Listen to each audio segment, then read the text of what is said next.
Hola, bienvenidos a la tercera ayudantía de análisis de procesos químicos.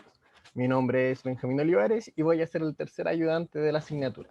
Aquí abajito les dejo mi correo en el caso que tengan cualquier duda, ¿ya? Así que no tengan miedo en mandarme un correo, preguntarme con toda confianza.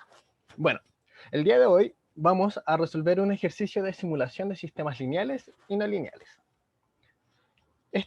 Ya, entonces, el primer ejemplo lo saqué de la guía 2.1, es el ejercicio número 2, que dice, considerar el sistema de 3 reactores isotérmicos en serie de la siguiente figura donde se produce la reacción elemental, donde A se transforma a B con una constante cinética de 0.5 minutos a la menos 1. Si el volumen de reacción se mantiene constante en cada uno de los reactores, determinar la concentración de A en estado estacionario para un tiempo de residencia de 2 minutos y una concentración de entrada de 1.8. Entonces, el problema, ¿qué nos dice? Tenemos 3 reactores en series y quiero ver la evolución de A lo largo de cada uno de estos. Entonces, para poder entrar a trabajar y simularlo, lo primero que tenemos que hacer es realizar un análisis de grado de libertad para ver si tengo la información necesaria para lograr esto. Entonces, ¿cómo se hace esto? Primero, tengo 3 reactores y me interesa analizar solamente el compuesto de A. Por lo tanto, parto realizando un balance al primer reactor para el componente de A. Como todos ya saben, la forma general de los balances corresponden a el término de acumulación va a ser igual a lo que entra menos lo que sale, más menos lo que se genera o se consume. Hablando en términos del reactor, sería esta expresión grande de acá, donde en el lado izquierdo tengo el término de acumulación, luego el caudal volumétrico de entrada por su concentración me da el flujo molar de entrada, menos el caudal volumétrico de salida por su concentración de salida, me da el flujo de moles que salen del reactor, y el último término correspondiente a la velocidad, a la cinética de reacción, y el volumen corresponden a los moles que se consumen de A. Ahora, si el volumen de los reactores permanece constante, significa que los caudales volumétricos se mantienen iguales durante el proceso. Por lo tanto, si yo factorizo y divido por B, me queda la siguiente expresión. Ahora, en el enunciado me hablan de un tiempo de residencia. Por lo tanto, que es un dato conocido. Por lo tanto, para simplificar un poco esto, aplico la definición y también como el problema me habla sobre un reactor de mezcla completa, yo puedo asumir que, que opera en estado, perdón, como en el enunciado me hablan de que el proceso ocurre en un estado estacionario, no, el término acumulativo es igual a 0, reemplazo el volumen sobre caudal por el término de tiempo de residencia y me queda la siguiente ecuación. Ahora, como ya no puedo seguir simplificándola más, hasta el momento, realizo el análisis de grado de libertad. Entonces, ¿qué variables nuevas observo en la ecuación 1? Sería el tiempo de residencia, la concentración 0, la concentración 1 y la cinética de reacción, es decir, 4. 4 variables nuevas. ¿Cuántas ecuaciones tengo? Una sola, que corresponde al balance de materia por componente. ¿Y qué variable me permitiría obtener de acá? La concentración a la salida de A. ¿Qué parámetros tengo?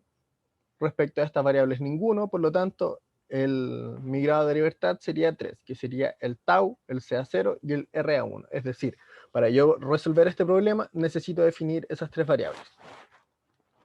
Entonces, para poder definir la velocidad de reacción, aplico su definición y hago el análisis nuevamente. El análisis anterior me entregó un valor de 3, que era tau, CA0 y la cinética de reacción. Acá, ¿qué variables nuevas tengo? RA1 ya está considerado en el análisis anterior, el K, esta variable es nueva, por lo tanto yo la incluyo, y el CA1 ya estaba incluido en el análisis anterior, por lo tanto no se vuelve a agregar. Tengan mucho ojo con eso, porque les puede dar problemas más adelante por indeterminaciones o cosas así, colocar valores redundantes, etc. Entonces, ¿cuántas ecuaciones tengo acá? Una, que sería la cinética de reacción, y que me permite obtener RA1. Parámetros del problema, en este caso la cinética de reacción, 1, por lo tanto, mi grado de libertad sería 3 más 1 menos 1 menos 1, es decir, 4 menos 2, 2. Por tanto, para poder resolver el problema, necesito definir mi tiempo de residencia y mi concentración inicial. Ahí estamos listos con el reactor 1, pero nos falta el reactor 2 y el reactor 3. Por lo tanto, se procede de la misma manera. Balance de materia respecto al componente A para el segundo reactor. La acumulación va a ser igual a lo que entra menos lo que sale, más menos lo que se genera. Y como vimos del primer balance, se puede expresar de esta manera. Ahora, ¿qué cambió? Que las concentraciones de entrada ya no van a ser CA0 ni CA1. En este caso van a ser CA1, que es lo que sale del reactor 1, y la salida va a ser CA2. La cinética también va a estar relacionada a el segundo reactor. Y la velocidad de reacción para el segundo reactor va a ser similar para el primer reactor. La única diferencia es que ahora la concentración, en vez de ser CA1, será CA2. Con esto realizo un nuevo análisis de grado de libertad. ¿Qué variables nuevas tengo en el sistema? El tiempo de residencia ya está considerado, CA1 también, CA2 es nuevo y RA2 también. Por lo tanto, serían las dos variables nuevas que tengo en este problema. Aquí tengo un error. Porque, no. Ahora, la velocidad de reacción para el segundo reactor va a ser el RA2, que va a ser igual a una constante cinética por CA2.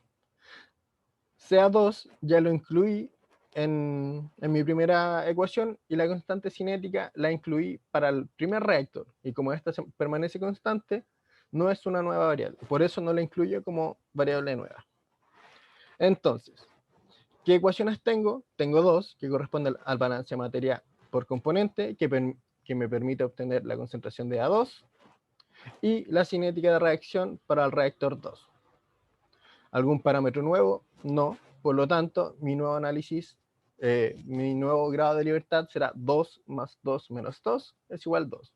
Es decir, nuevamente tengo que definir el tiempo de residencia y la concentración de A para resolver este problema.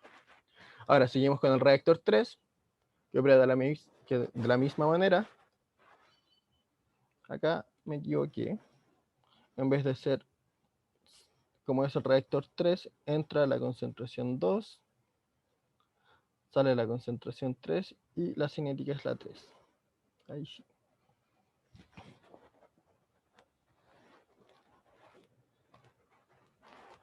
Y la velocidad de reacción se definen de la misma manera. ¿Qué variables nuevas tengo en este sistema? Sería la concentración de A3 y la cinética de reacción 3. ¿Cuántas ecuaciones tengo? Dos, que corresponden al balance de materia de A, que me permite obtener el valor de la concentración a la salida, y la cinética de reacción. No tengo parámetros nuevos, por lo tanto, los grados de libertad serían 2, que sería el tiempo de residencia nuevamente, y la concentración inicial de A. Por tanto, para poder especificar bien este problema, es necesario definir las siguientes variables, que según el enunciado, es un tiempo de residencia de 2 minutos y una concentración inicial de 1.8 kmol litros.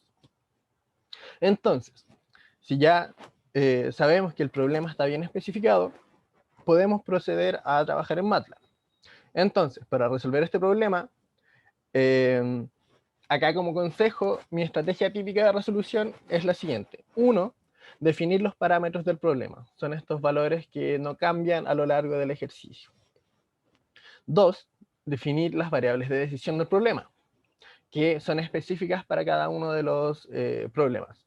Por ejemplo, en este caso, la cinética, si trabajo con otro problema, quizás tenga la misma reacción y la cinética sería la misma. Pero en ese otro problema puede que la concentración inicial sea de 2. Entonces, eso es ya una variable que uno decide el valor o que especifica un determinado problema a la vez.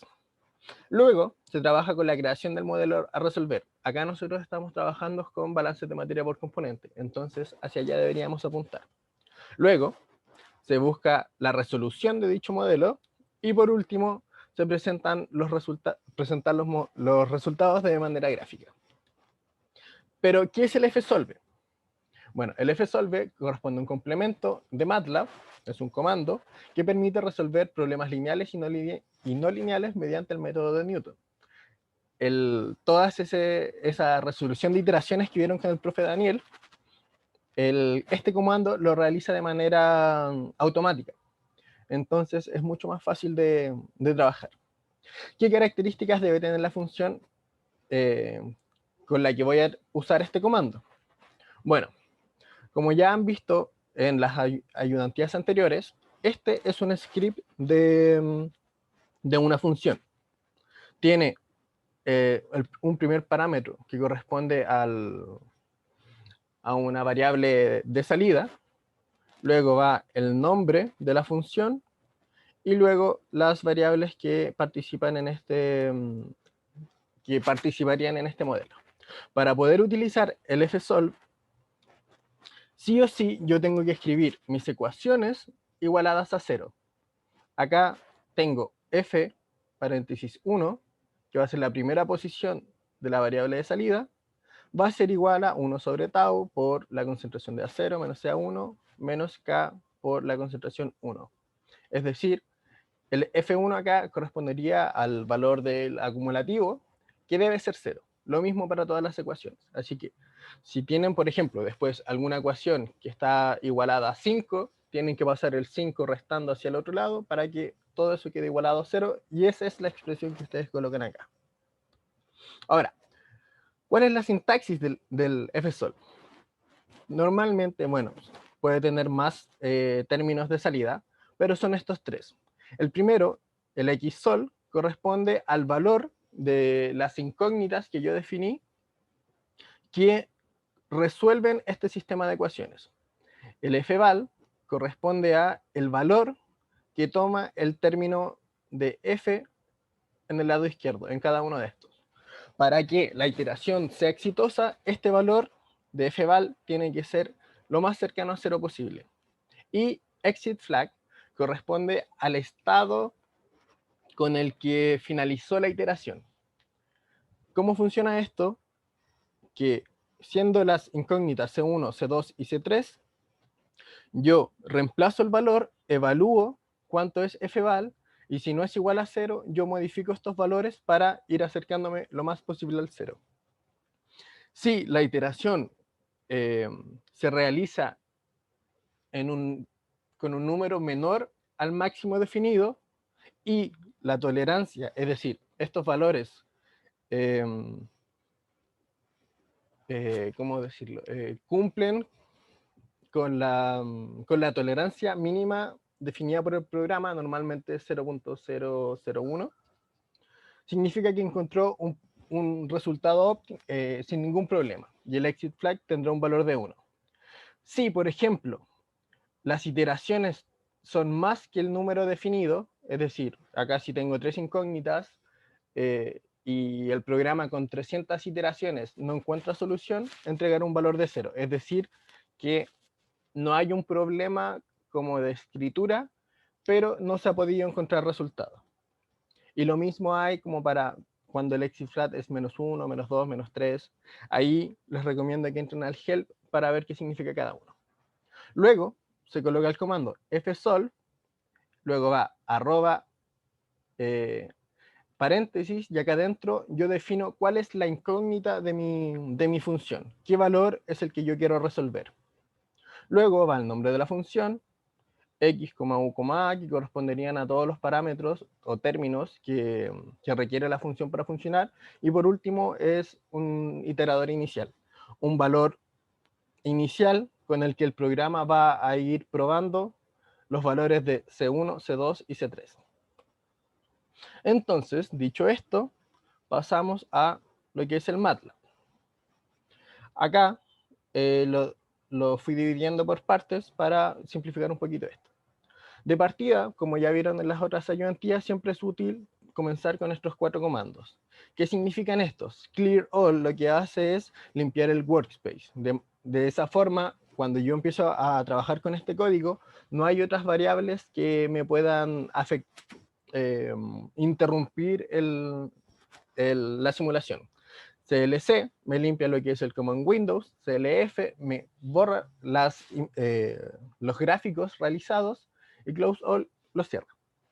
Entonces, la primera parte, según lo habíamos definido, era definir los parámetros del modelo. En este caso sería solamente K, que corresponde a la constante cinética.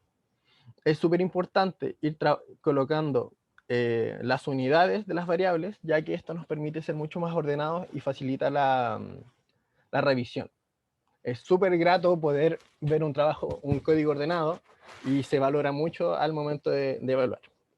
Luego, la segunda parte, introducir las variables de decisión. En este caso sería tau y sea 0, y con sus respectivas unidades. La tercera corresponde a la creación del modelo. Para crear una función, como todos ya saben, se van a new, function, y acá aparece el script para la función. Entonces, lo primero que tienen que hacer es escribir una pequeña descripción de lo que hace su función, para que esté bien ordenado. Y acá lo que yo hago siempre es descomponer los vectores. ¿Por qué? Porque esto me facilita al momento de colocar las ecuaciones. Si yo no hago esto, el programa no va a entender que es CA1.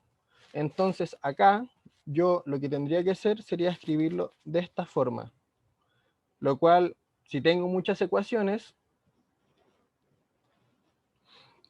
complica un poco la visualización de qué es lo que realmente está resolviendo mi problema. Por eso lo que yo hago es esta descomposición de los vectores. Las incógnitas en mi problema serían la concentración de salida 1, la de salida 2, la de salida 3. U corresponde al vector de las variables de decisión, que para este problema sería tau y sea 0, y ya corresponderían a los parámetros del problema. En este caso, solamente K. Bueno, una vez ya definida la función, yo armo los vectores U, A y X0 para poder introducir en la función, y lo que hago es una prueba, un ftest que es de prueba. ¿Y qué me permite eso? Me permite revisar si la función corre de buena manera, si no tiene errores de sintaxis o algún valor numérico. Entonces, ¿cómo se puede ver esto? Listo. ftest, que me entregaría los valores de las ecuaciones, al momento de reemplazar los x con este iterador inicial, me entrega un valor de 0.7 negativo, menos 0.6 y menos 0.5. ¿Qué me dice esto? Que la función corre sin ningún problema y que además todas las funciones trabajan en un orden de cifras significativas, en un orden de magnitud similar. Y esto es súper necesario, ya que si, por ejemplo, una de estas ecuaciones, en vez de tener un valor de 0.6, tuviera un valor de 300, significa que algo raro hay ahí. ¿Por qué? Porque los tres son balances de materia para el componente A y los tres trabajan con variables similares. Entonces, si una de estas tuviera un valor de 300, significa que, por ejemplo, si fuera, en vez de 0.54, fuera 300, significa que el balance 3 tiene un problema. Y uno va a revisarlo. Entonces, una vez ya creado el modelo, se procede a trabajar con el fsolve. Tengo la misma sintaxis que coloqué antes, x de solución, fval, exit flag, luego fsolve, paréntesis, cuál es mi incógnita. Si por ejemplo acá yo cambio esto, tengo que cambiar acá el mismo valor, para decir explícitamente cuál es la incógnita que yo quiero resolver. Entonces, f sería el vector de incógnitas, u, variables de decisión nuevamente, y a, parámetros, x0, iterador inicial. Bueno, pongo run y me entrega que xsol es 0.9, 0.45 y 0.225. Si se fijan, va disminuyendo a la mitad. Y son valores que están en un orden de magnitud similares a mi concentración inicial puesta, que era 1.8. Si se fijan, va disminuyendo a la mitad cada vez. fval me entrega valores de 0.11, 0.05 y 0, pero multiplicados por 10 a la menos 8. Entonces es un valor muy, muy chico, muy cercano a 0. y exit flag me entrega un valor de 1 que me dice que la iteración ocurrió acá.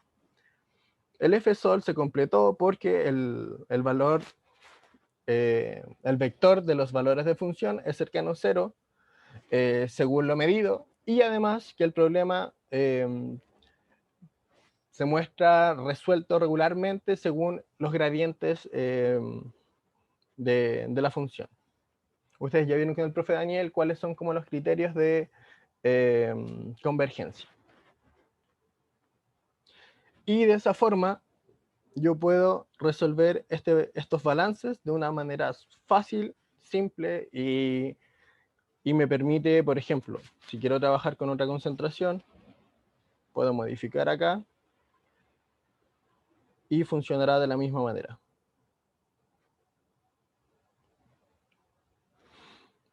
Bueno, eso chicos, cualquier duda que tengan, se contactan conmigo, nos vemos el viernes para resolver dudas.